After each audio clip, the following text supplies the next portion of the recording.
Soya chunks fry ಹೇಗೆ ಮಾಡೋದಂತ ನೋಡುವ. ಚಂಕ್ಸ್ ಅನ್ನು ಹೀಗೆ ನೀರಿನಲ್ಲಿ ಅರ್ಧ ಗಂಟೆ ನೆನೆಸಿಡಬೇಕು.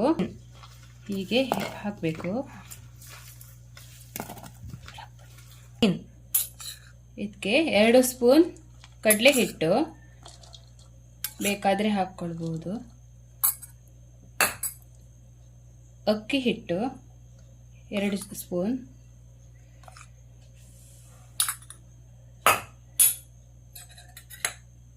ಗರಂ ಮಸಾಲ 1/4 ಸ್ಪೂನ್,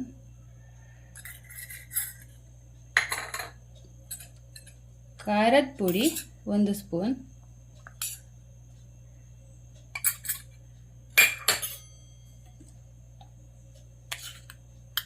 ಉಪ್ಪು ರುಚಿಗೆ ತಕ್ಕಷ್ಟು,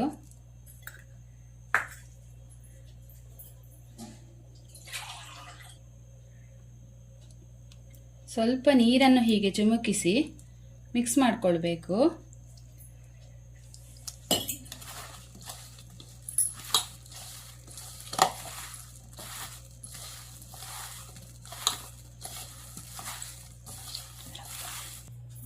ಎರಡು ನಿಮಿಷ ಹೀಗೆ ಸೆಟ್ ಆಗಲಿಕ್ಕೆ ಬಿಡಬೇಕು. ಗ್ಯಾಸ್ ಹಚ್ಚಿ ಪಾತ್ರೆ ಇಟ್ಟು ಎಣ್ಣೆ ಹಾಕಬೇಕು. ನಂತರ ಫ್ರೈ ಮಾಡಬೇಕು. ಈಗ ಎಣ್ಣೆ ಕಾದಿದೆ, ಸೋಯಾವನ್ನು ಹಾಕೋಣ. ಒಮ್ಮೆ ನೀವು ಟ್ರೈ ಮಾಡಿ, ನಿಮ್ಮ ಮಕ್ಕಳಿಗೆ ತುಂಬ ಇಷ್ಟ ಆಗ್ತದೆ.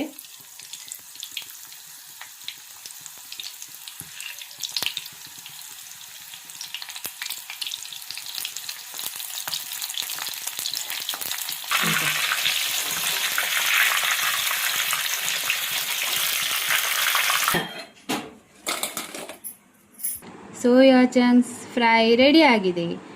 ನೀವು ಟ್ರೈ ಮಾಡಿ ಒಮ್ಮೆ. ಇಷ್ಟ ಆದರೆ ಲೈಕ್ ಮಾಡಿ, ಶೇರ್ ಮಾಡಿ, ಸಬ್ಸ್ಕ್ರೈಬ್ ಮಾಡಿ.